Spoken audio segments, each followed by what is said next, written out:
Si jamais vous croisez cet homme, ne ralentissez pas. Ne jetez surtout pas un regard en arrière. Fuyez à toutes jambes. Cet individu, c'est l'homme à la tronçonneuse.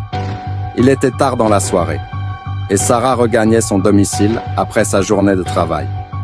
Les rues étaient désertes, plongées dans une atmosphère presque irréelle, où seuls résonnaient les échos de ses pas sur le bitume vide. En prenant un virage, elle aperçut une silhouette immobile sous un lampadaire. L'inconnu demeurait figé, vêtu de haillons sales et déchirés, tenant fermement dans sa main une tronçonneuse massive.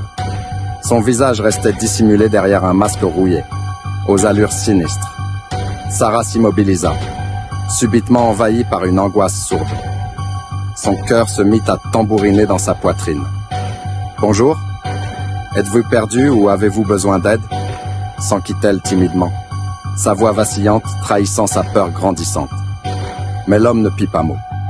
D'un geste brusque, il actionna la corde de la tronçonneuse, qui rugit aussitôt, brisant le calme oppressant de la nuit. Le grondement strident rebondit contre les murs des immeubles. Paralysée de terreur, Sarah fit volte-face et s'élança à toute allure.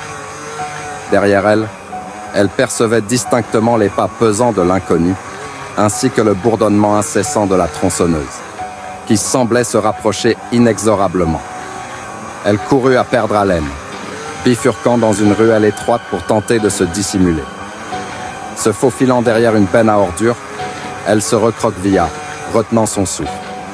Le vacarme de la machine s'éteignit soudain, laissant place à un silence pesant.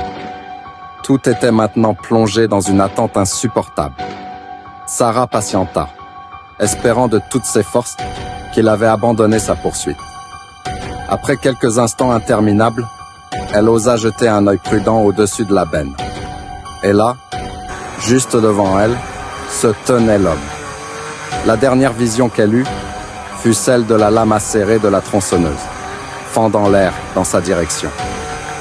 Alors, ami lecteur, j'ai choisi ici d'utiliser le prénom de Sarah pour cette histoire.